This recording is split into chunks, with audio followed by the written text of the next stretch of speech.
Fala, galera! Professora Tabita aqui junto com você, alunos do terceirão da mediação tecnológica, junto com o Vitor. Cara, não posso deixar passar, né?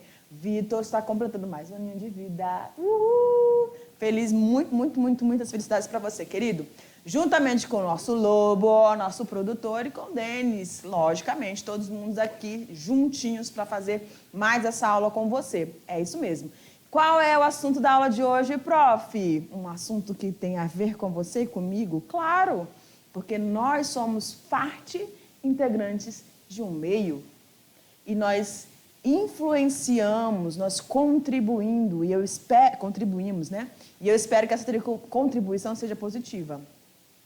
Pequenas ações mudam, sim, circunstâncias, mudam, sim, outras situações, né? Futuras, com certeza, eu acredito. Vamos embora lá para a nossa aula? Olha lá no quadro. Aula 47.1, desequilíbrio ecológico. Desequilíbrio, prof? Sim, mas a gente vai pontuar bem legal sobre a questão do equilíbrio. Você primeiro precisa entender essa questão do equilíbrio. Aí nós vamos falar de alguns desequilíbrios ambientais e ecológicos e consequências desse desequilíbrio, tá bom? Vamos embora? Para a habilidade desta aula nós temos o seguinte: analisar e diferenciar os fatores ecológicos e identificar a sua importância para a manutenção da vida, ok? Então, desde o momento, olha aqui para mim, please. Desde o momento que nós iniciamos o conteúdo, né, de ecologia na unidade 3, que é a última unidade que a gente está, né, trabalhando aqui juntinhos, nós sempre trazemos essa compreensão de que eu não vou estudar o meio, eu vou estudar o meio. Perceberam a diferença? Eu não vou estudar o meio, eu vou estudar o meio, porque eu estou inserida nesse meio. Eu faço parte do componente biótico desse ambiente. E eu sei que as minhas ações e as ações, né, dos meus companheiros que vivem em ambientes distintos também vão interferir. E aí a gente vai trazer essa questão e essa compreensão do equilíbrio ecológico. Nós vamos analisar, refletir juntinhos aqui. Tudo bem? Vamos lá, então? Olha lá no quadro. Equilíbrio ecológico. Aí agora, deixa eu te mostrar uma coisa aqui. Lobinho, bota eu no slide, please. Vamos imaginar uma linha, tá? Tenta fazer aí comigo, levanta da cadeira, dá um tempo para a cadeira e tenta fazer como se você tivesse uma linha imaginária, né? E aí você vai colocar um pezinho na frente do outro pé. Ó, tá vendo que a pessoa tá meio que desequilibrando, a pessoa também é pesada, né? Então vamos para trás. Mas se a gente tentar se equilibrar e fizer isso, você vai ter um desequilíbrio maior. Se você botar os braços aqui, você vai ter um equilíbrio melhor. Você pode até brincar, né? Um pouco mais. Se vendar os olhos, a dificuldade vai também aumentar. Quando a gente fala de equilíbrio, galera, a gente quer dizer que você vai encontrar um meio onde, na balança, tá? Você não tenha essa desigualdade. Porque se eu tiver um peso maior aqui, obviamente eu vou pender para cá. Se eu tiver um peso maior aqui, eu vou pender para cá também. Então eu tenho que estar em equilíbrio. E a gente falou uma dessas aulas que na natureza não existe isso, né? Existe esses pontos muito próximos, tá? Desigualdade muito acentuada é o que causa os desequilíbrios. Então, muitas situações na natureza vão estar em uma numeração, um quantitativo, uma concentração diferente, porque cada organismo presente nesse ambiente vai estar retirando, utilizando ou devolvendo, tá? Alguma coisa para o ambiente em quantidades distintas. E isso é interessante, porque é dessa forma que todas essas populações que vão formar comunidades em ambientes, em ecossistemas diferentes, vão estar em equilíbrio. Vamos dar uma olhada? Olha lá no quadro. Pode me tirar agora. Eita, menina, tu viu, Vitor? Equilíbrio ambiental. O que é? É a relação que é estabelecida entre os organismos e que são vitais para a manutenção dessas espécies. Aí aqui nessa imagem a gente tem aqui os aguapés, né? Que a gente chama. Nesse ambiente, você tem uma água mais escura, uma água cujo ambiente, a gente já descreveu nas aulas anteriores, que é um ambiente lêntico, lembram? Que é aquele ambiente onde a correnteza, o fluxo de água, ele é quase não é percebido. Tem, professora? Tem. Depende da profundidade dele, mas ele tem. Só que não é igual ao ambiente lótico, que é bastante volume de água e bastante fluxo de água, tá bom? Então, as espécies que aqui estão, elas estão adaptadas a esse ambiente de permanência através das suas raízes e estarem com as suas partes de folhas, né, suspensas na água. Então, esses ambientes que essas folhas vão proporcionar e o sombreamento que elas vão proporcionar no ambiente aquático, na coluna de água, vai fazer e permitir que diferentes formas de organismos vivos estejam também interagindo com ela. E a gente não pode esquecer que os fatores abióticos, a própria água, a iluminação, a temperatura dessa água vai estar selecionando, né, os tipos de organismos que vão fazer parte daquele mundo, né, daquele universozinho ali dentro desse ecossistema.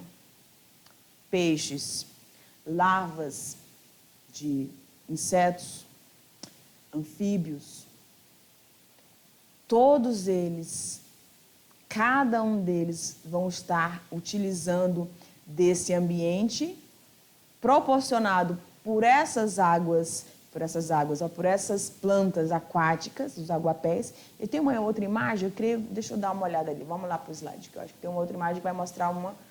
Isso, essa aqui que eu queria.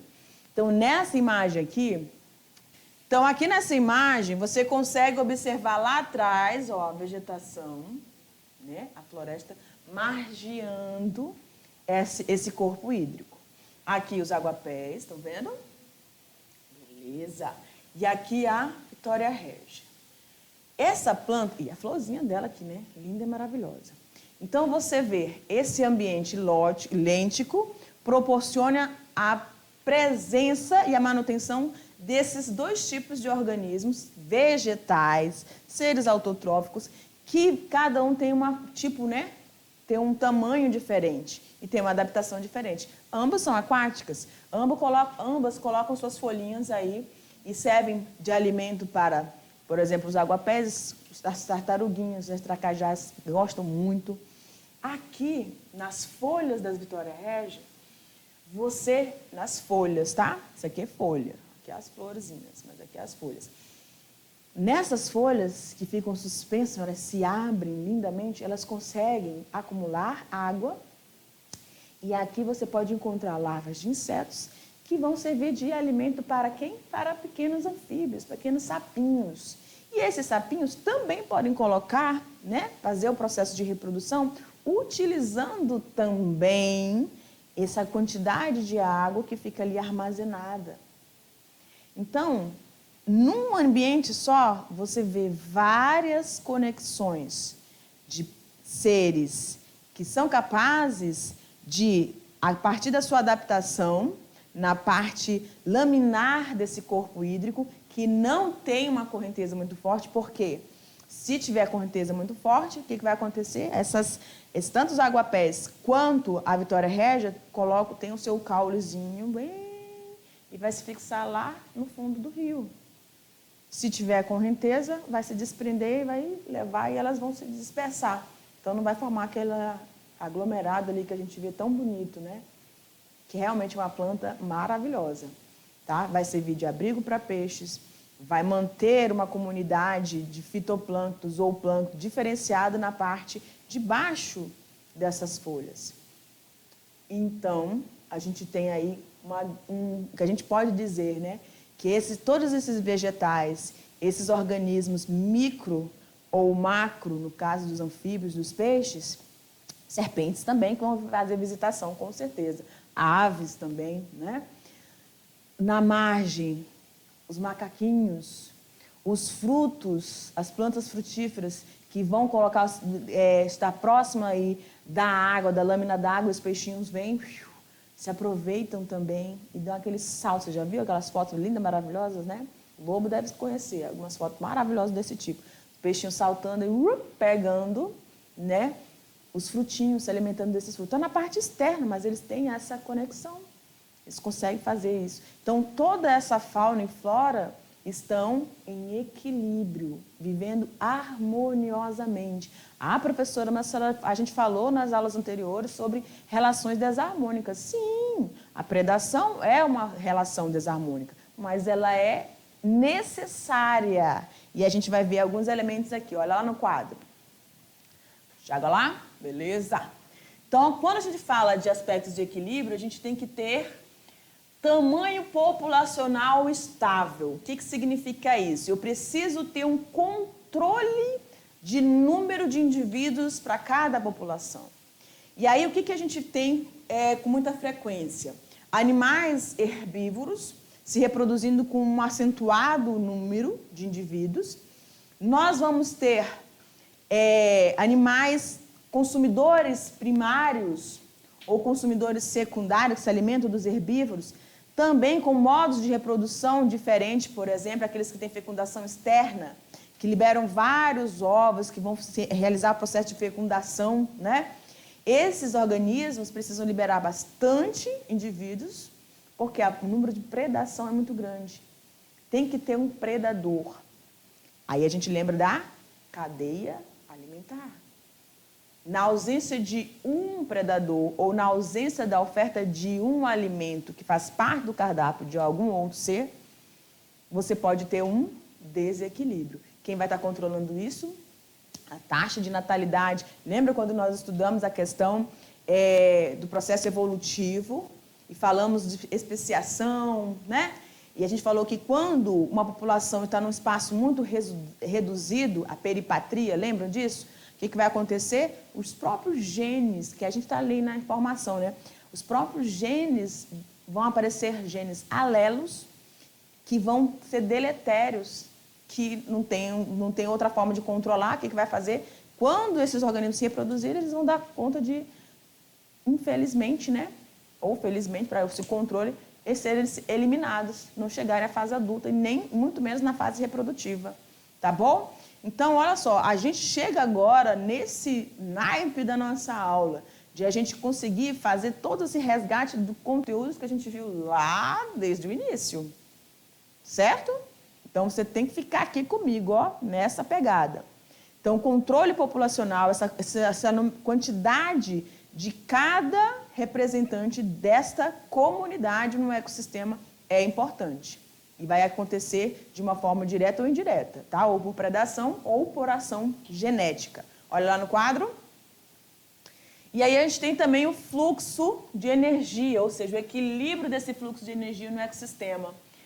Nós sabemos que o fluxo de energia, ele vai passando de um nível trófico para o outro. E a gente já sabe o que são níveis tróficos, né? São aqueles grupos de organismos que vão ter hábitos alimentares semelhantes. Os que são herbívoros, os que são os produtores, os que são os consumidores de segunda, terceira e quarta ordem. A gente viu isso. E essa energia, ela vai passando de um nível para outro e ela vai se esgotando porque ela tem uma única direção. O ciclo da matéria é diferente, mas a gente está falando que essa energia que flui de um corpo de um organismo para outro, que a gente sabe que tem perdas, ela é importante, tá? Para que você tenha essa manutenção também no ciclo da matéria, na estrutura, nos componentes, tanto bióticos quanto abióticos de cada um desses ecossistemas. E nós temos vários ecossistemas, né? Uma pocinha é um ecossistema.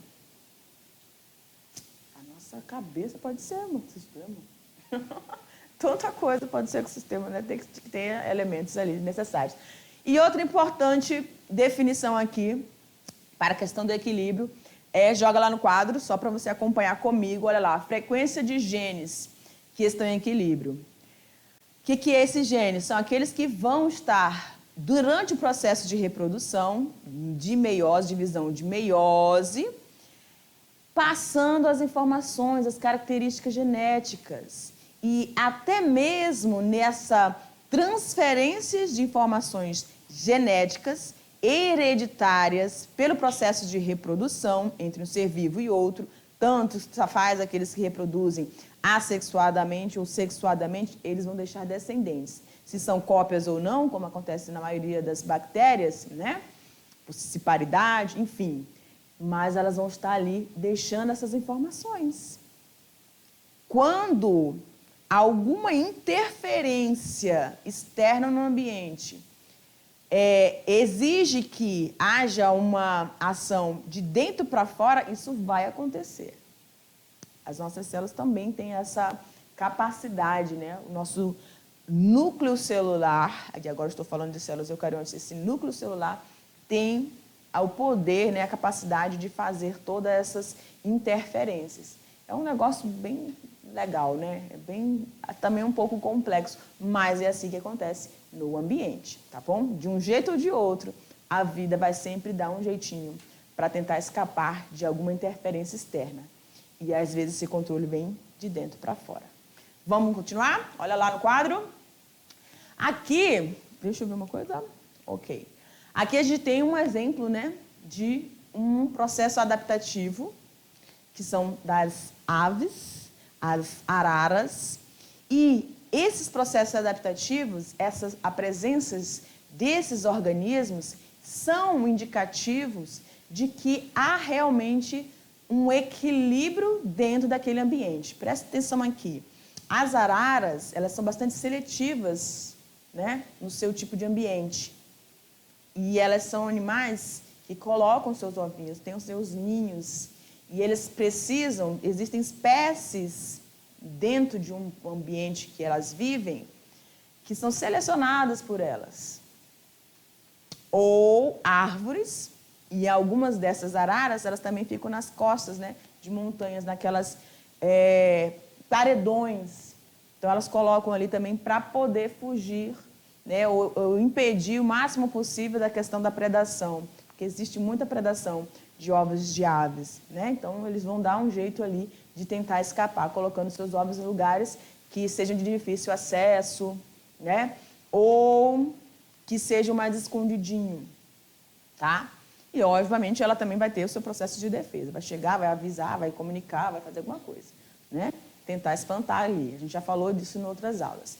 Ok? Então, o equilíbrio vai estar permitindo que essas espécies, o número de populações, a flutuação dos genes, o fluxo gênico dessas populações estejam interagindo entre cada população e de forma reprodutiva, né? Fazendo com que os bebês que nasçam ali naquele meio sejam também reprodutivamente sadios, tá bom? Vamos continuar? Olha lá no quadro. Aí a gente tem uma situação, uma foto bem interessante, né? Que é como se nesse gesto nós estivéssemos fazendo um pacto, fazendo um acordo muito pessoal. Aí eu vou filosofar aqui legal, presta bem atenção. Não pode jogar na imagem mesmo, por favor, tá? Só para você acompanhar aqui comigo. Olha, nesse braço corre o quê? Sangue dentro das veias. E no braço, entre aspas, né? Que está ali representando um braço, mas é um caule de uma árvore. que parece uma mão, de fato, né, gente? Até os dedinhos assim, olha a cabecinha dos artelhos aqui, olha que fantástico, né? E é fantástica, essa imagem é linda. Tem o que também? Dentro dos vasos condutores, o transporte de seiva bruta e seiva elaborada. Ou seja, a vida correndo tanto na parte vegetal, quanto correndo também na parte humana. E essa interação de seres humanos e organismos, né, que não têm essa consciência que nós temos, ela é muito importante. Para quê, professora? Para esse chamado equilíbrio ecológico, que é um requisito para a manutenção da qualidade e das características essenciais do ecossistema ou de um determinado meio. Galera, não tem como, né? Chega a me emocionar, tá? Não sei se você é do tipo da prof aqui, mas eu gosto muito dessas paradas. Vambora? Olha lá. Não é uma situação estática. Pode jogar, meu amor, no slide. Mas é um estado dinâmico no amplo contexto das relações entre os vários seres que compõem o meio, como as relações tróficas, o transporte de matéria e energia. Aqui a gente tem uma orquídea, né? E a gente sabe que essas plantas, como as bromélias, elas são epífitas. E aí o que acontece? Elas crescem juntamente com os vegetais e vão alcançar a parte mais alta da floresta, permitindo com que essa planta, esse vegetal autótrofo, consiga realizar fotossíntese. Uma forma que ele não conseguiria se ele estivesse nas camadas inferiores, que vai ter as plantas maiores, árvores maiores, vão fazer aquela cobertura, né? Fazendo sombreamento para aquelas de pequeno porte. E aí a gente pode observar que dentro delas, elas acumulam água. Gente, muitas espécies, aí a gente vai lembrar de preguiças, aves, né? Deixa eu ver, outros animais que vivem nas árvores se utilizam desse acúmulo de água e eles bebem essa água. Outros vão se utilizar para reprodução. Vão colocar, os insetos colocam seus ovinhos ali dentro. Os anfíbios também podem, tá? Dependendo do tamanho ali da estrutura. Podem colocar também, né? Acumular até em caule, né, mesmo. Podem acumular e botar seus ovinhos ali, desenvolver os girinos, tá bom? Então, olha só como é que é essa rede de associação natural que acontece no ambiente. Tudo isso tem um controle do próprio ambiente, da própria seleção natural, para adaptar cada organismo, cada vida no seu devido momento, tempo, tá bom? E espaço. Olha lá no quadro. As populações têm seu crescimento limitado pelos recursos ambientais, atingindo um valor máximo que é mantido ao longo do tempo. Então, quando a gente fala desse controle limitado, olha aqui para mim. A gente vai pensar o seguinte, lembra quais são os 3 componentes básicos de um ecossistema? Quando a gente está falando de elementos bióticos, os produtores, os consumidores e os decompositores. Perfeito? A população de cada um deles é limitada pelo quê, professora? Pelos recursos disponíveis neste ambiente. Espaço, alimento, vamos para os autotróficos, né? Iluminação solar, tempo de incidência solar.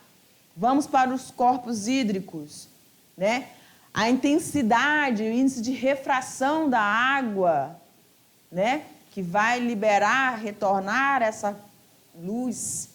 E aí essa luz vai entrar em determinadas camadas, em determinada profundidade, fazendo com que dentro desse ambiente aquático você consiga ter essa distinção dos elementos que são chamados de plâncton, lembram? Aqueles que estão na coluna d'água, nas partes mais externa e que vão ter flutuabilidade. Para onde a correnteza levar, eles vão. Nós vamos ter o nécton, que tem a capacidade de nadar, e nós vamos ter o bênton, que que é aqueles que ficam lá no fundo do mar, do rio, tá? Então, essa iluminação, a disponibilidade desses organismos autotróficos, o zooplâncton, vai fazer com que essa distribuição aconteça de forma harmoniosa, de forma equilibrada, e o controle populacional de cada um, no ambiente aquático ou no ambiente terrestre, vai ser interferido por esses elementos, tá bom? E aí, o que a gente tem? Tudo isso junto, misturado e conectado. Isso é muito legal. Muito. Chega assim, o sangue vai correndo na veia da prof. Vamos embora? Olha lá no quadro. Por isso, o equilíbrio ambiental deve ser considerado por todos esses fatores. Querem que eu fale tudo de novo? Eu falo com muito prazer. Presta atenção. Vamos falar um pouquinho do desequilíbrio ecológico, tá? Sim, porque tudo que tem equilíbrio pode desequilibrar, né? Não, Vitor? Tem uma hora assim que a gente perde a noção das coisas e aí sai, perde as estribeiras, né? Como a gente diz, me dizia a minha avó. Olha lá, quando um elemento de determinado ecossistema ele é adicionado, subtraído ou reduzido em quantidade, ocorre o desequilíbrio ecológico. Aí a gente tem aqui essa imagem desse homem com todos os EPIs, né? Tudinho, tá ali para se proteger, ok. Ele está fazendo ali um corte, tá? E a gente sabe que os produtos que nós usamos dentro de casa, muitos deles são produtos madeireiros. Então, a gente tem essa relação com a natureza. Mas, quando isso ocorre de forma desordenada, sem um certo controle, pode sim. Gente, olha aqui para mim, por favor. Vem aqui um pouquinho. Deixa eu conversar bem pertinho de você. Ó, aí ele vai jogar. Pum, não, ele vai chegar. Olha só o que acontece. Na natureza, os recursos estão ali, né? Existem regiões, áreas de preservação permanente, áreas que estão intocáveis. Por quê?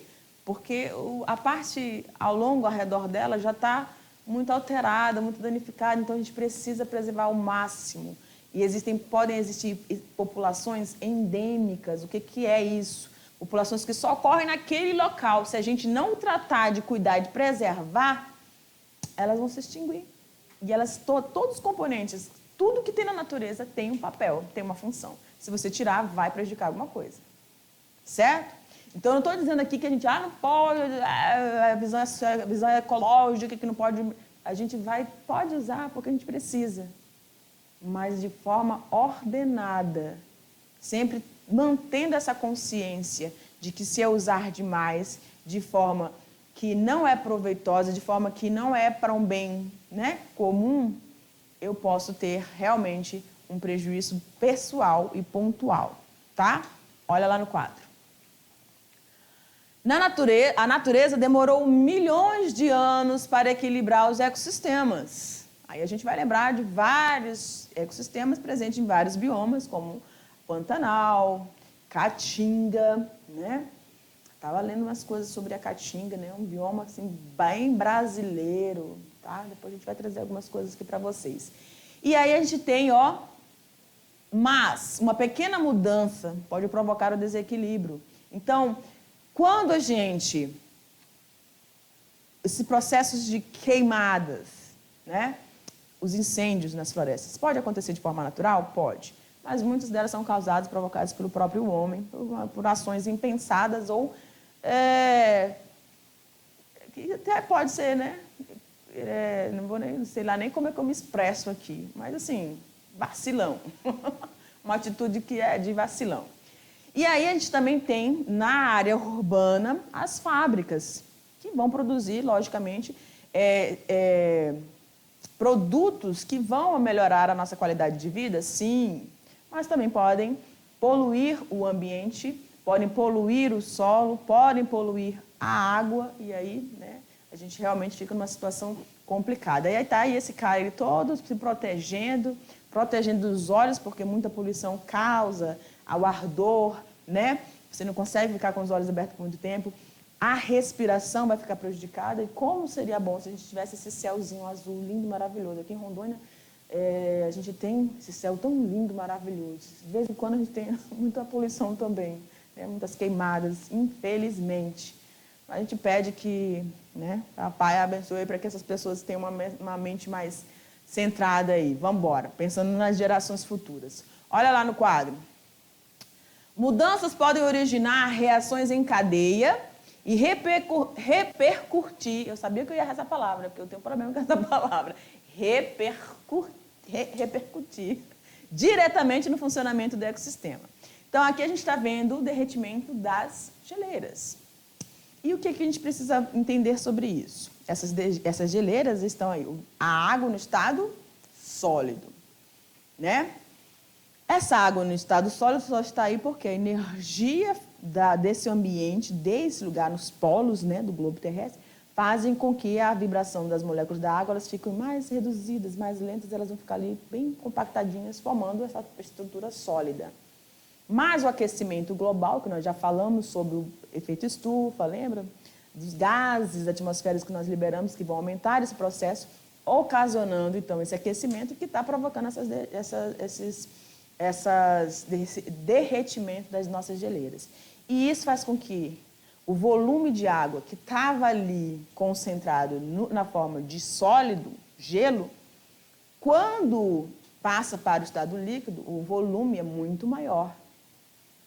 E aí faz com que, infelizmente, entre em contato com outros ambientes, né, morra abaixo, entrando em contato com águas salgadas, que vão provocar aí aquele processo de que a água do gelo, né, nas geleiras, ela é água pura, não tem sal. Então, essa água agora se derretendo, ela vai, então, diluir esses outros corpos hídricos que estão com uma grande concentração salina. E isso vai mudar todo o ecossistema aquático. Todo o processo de organismos de fitoplânctons ou plâncton, aqueles animais, né, mamíferos, né, de grande porte, tanto mamíferos quanto peixes. Então, a gente vai alterar tudo, a temperatura dessa água, porque você muda a composição química, vai interferir. São desequilíbrios, tá bom? Então, uma situaçãozinha aqui pode interferir em todo o globo terrestre. Certo? A gente vai ter uma aula só sobre poluição, a gente vai aprofundar um pouquinho mais sobre isso. Vamos embora. Olha lá no quadro.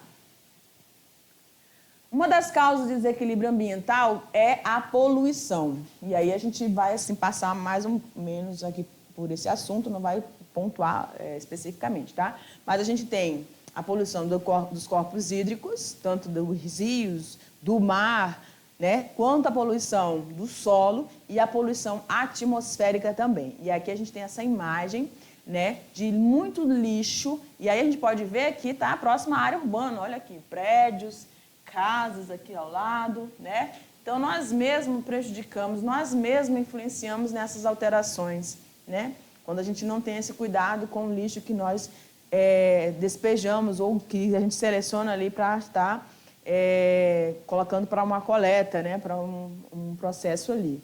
Tá? A gente precisa melhorar muito a nossa conscientização, sim. A ação do homem é a principal causa de desequilíbrio ecológico na atualidade. Sim. Entre estas ações, podemos citar o quê, prof? Desmatamento, caça e pesca sem controle, urbanização em áreas de matas e florestas, tráfico de animais. Galera, pensa num negócio que eu tenho raiva. Ai.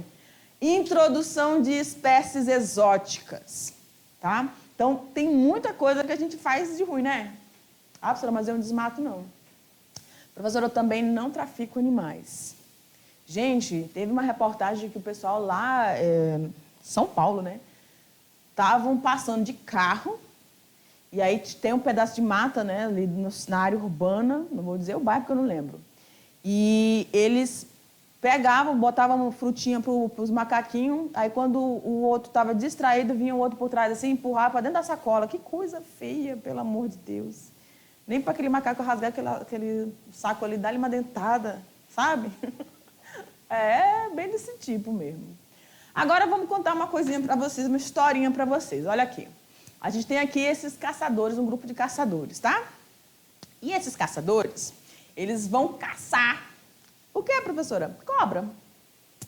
Porque eles gostam de cobra e vão caçar cobra. E aí, o que vai acontecer? Eles vão começar a reduzir o número populacional dessas cobras. Mas só que as cobras, elas são animais carnívoros, né? Que vão predar outros animais. E aí a gente tem aí o sapinho, que é uma das preferências dela. Pode caçar ave, pode caçar outros animais também. Mas vamos aqui na nossa historinha. Então, ela vai estar ali se alimentando desses sapinhos. Se você tirar essa população de serpentes, você vai aumentar consideravelmente, então, consequentemente, o número populacional dos anfíbios, que eram para ser predados e não estão sendo. O que vai acontecer? Eles vão começar a se alimentar mais, você precisa de mais insetos para que eles consigam se alimentar, não é? Então, também vai desequilibrar a população de insetos. Ah, mas professora, se for mosquito, tudo bem, né? Mas os mosquitos contribuem e muito para a questão da polinização, porque eles se alimentam grande parte das seivas, não são todos que são hematófagos, certo? E a gente também tem, nessa redução populacional dessas serpentes, o aumento de outra população, que é de roedores, que se tornam pragas em plantações e também em áreas urbanas. Então, o desequilíbrio começou aqui por uma ação humana. No caso dele, caçando um animal que era um predador e que desequilibrou toda essa cadeia nesse ambiente. Tá bom? Outro exemplo é do caramujo Achatina fulica, que é aquele caramujo, né, enorme, que foi trazido para cá, olha lá. Ele é nativo do leste e nordeste da África, foi trazido ao Brasil na década de 80 para substituir o escargot, mas não foram bem aceitos por causa do gosto, tá? E aí eles foram abandonados pelas pessoas que estavam cultivando no ambiente. E eles foram se proliferando. Por terem alta taxa de reprodutiva e serem resistentes a períodos de seca e frio, além de resistência a diversos venenos, tornaram-se pragas nas plantações. Então, eles foram introduzidos num ambiente que eles não estavam acostumados, mas se adaptaram muito bem, obrigado, e aí se tornaram pragas mesmo, né? Os desequilíbrios provocados pelo homem são muito agressivos e cada vez mais constantes. Então, queimadas, derrubadas, né, lixos espalhados, poluindo todo o ambiente, tudo isso danifica e muitos ambientes. E aí, para a gente estar finalizando, né, uma frase aqui de Rita Mendonça, olha só. Quanto mais unificamos as relações entre nós e o ambiente, mais harmônica é a nossa vida. Vou ler de novo. Quanto mais unificamos as relações entre nós e o ambiente, mais harmônica é a nossa vida. Galera, olha aqui para mim. Então, pense nisso. Viver harmoniosamente, com consciência, tá? E aí vai dar tudo certo. As gerações futuras vão aproveitar e muito o que tiver ainda disponível. Beijo. Tchau, tchau.